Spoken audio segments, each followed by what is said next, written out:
Welcome to Geometry Pre-AP. Today we're going to learn about 45, 45, 90 special right triangles. Always remember when you come to class to make sure you do your do first, which is usually download your video and get your workout and stuff like that.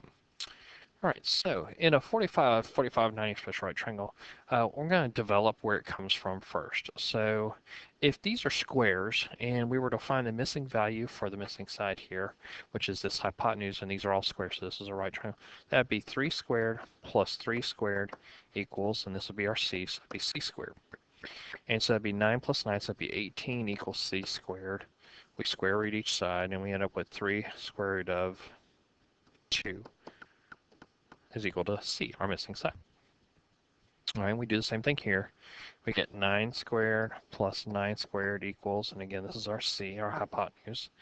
And so this will be 162 equals c squared. And so when we simplify 192, that's 81 times 2 square rooted, and so that's 9 square root of 2. Okay. All right, and so then we go over here and do this again. We got 5 squared plus 5 squared equals c squared, and so that's 50 equals c squared, so that's 25 times 2 is equal to c because we square root each side, so that's 5 square root of 2. And we get this pattern that comes out, and then we know that anytime we have a square, that if the sides are 3 and 3, that the hypotenuse is going to be 3 square root of 2.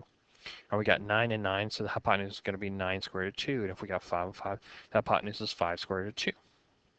And so we see this pattern that starts to come out. And so it is a pattern. If it's a pattern, we can create a formula or a theorem, and we can work with that. And so at the same time, if these are squares, and we know that this is 4 square root of 2, we don't know each of these values. I can say x squared plus x squared equals 4 square root of 2 squared. So that's 2x squared equals 4 squared is 16. 2 squared is square root of 4, just 2. So this is 32. X squared equals 16. X is equal to square root of 16, which is 4. And so this is 4, and this is 4. Well, in the previous page, we knew if this was 4 square root of 2, that each of these were the same. And we got that. And so then if this is 10 square root of 2, then we can also say, again, x squared plus x squared, if these are x's, equals 10 square root of 2 squared. So 2x squared equals 200. X squared equals 100. X equals square root of each of those, and so that's 10. And so we know each side here was 10. So there's a pattern there again. And so on this one, if we got each one of these are x, we know this x ends up coming out to be 6. And so there's a pattern there also. All right. If the hypotenuse has a square root of 2, then it's just the legs or the sides of the square are just this number without the square root of 2. But again, that's just too vague, so we need a good pattern to work with. And so we have this that we need to memorize. In a 45, 45, 90 special right triangle, the length of the hypotenuse is, actually, this is wrong. All right, sorry about that. I had to take that one away and put the right one in here. So in a 45, 45, or 90 right triangle, the length of the legs is x. So these two values are x. And the hypotenuse is the square root of 2 times the length of one leg. So what the square root of 2 is times one leg.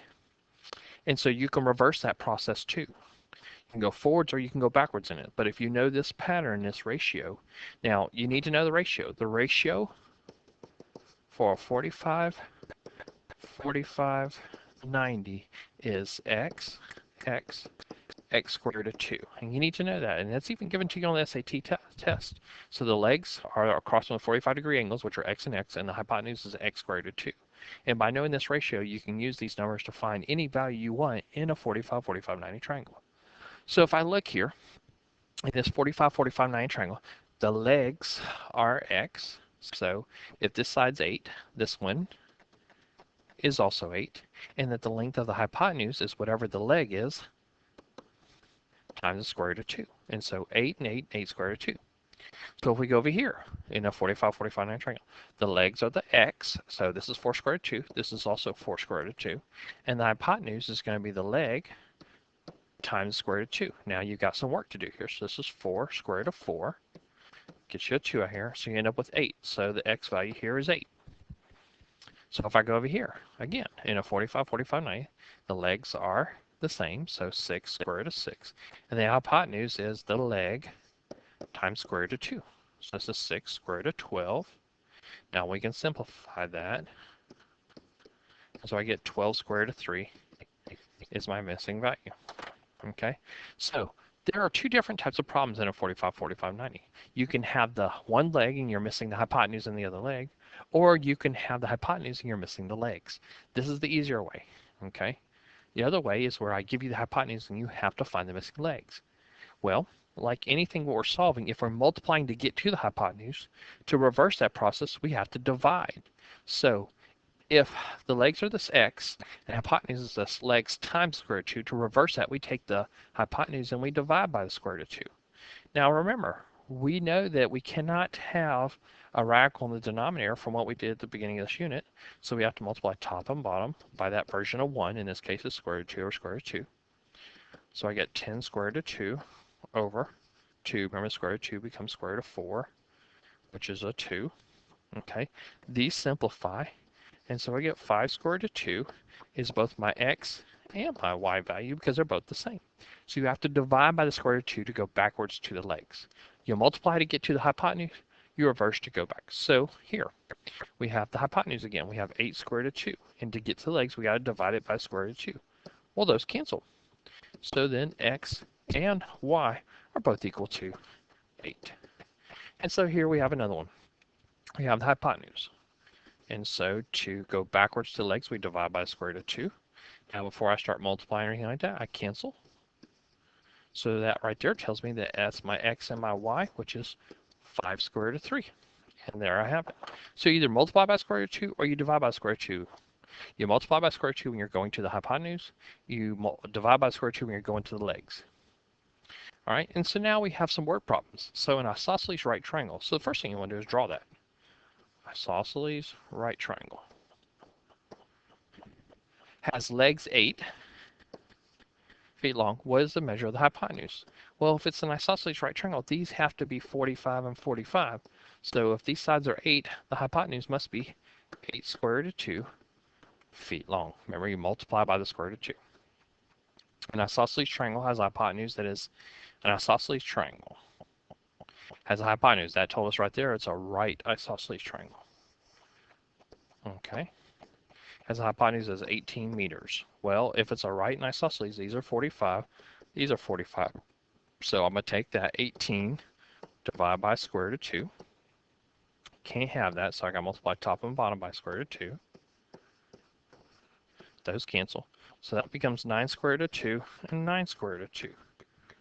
So there's measure our legs. Our legs are 9 square root of 2 meters. Don't forget those units. They're important. Now also be able to find the area of that if I ask for it. So multiply base times height divided by 2. Okay. Now, very special right triangle practice is something I created to push the level a little bit higher. SATs can sometimes use questions like that and stuff. So we look at this here. And so what I want you to do first to make this problem a little bit easier here is let's do this.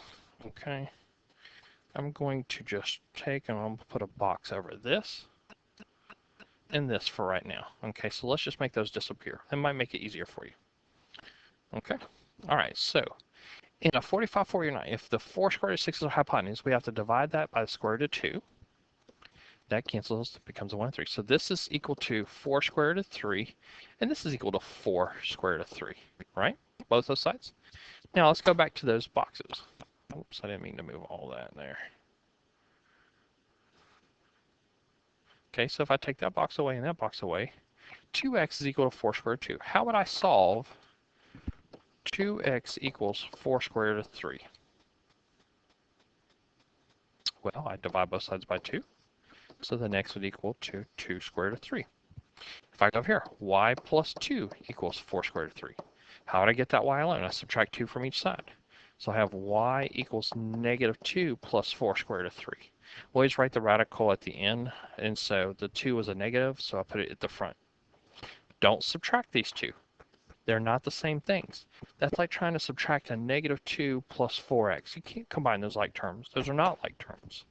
All right, so be careful of that. All right, so try this other one over here. Pause video and try that one. Okay, when you're done with those, you should get x is equal to 2 plus 8 square root of 10.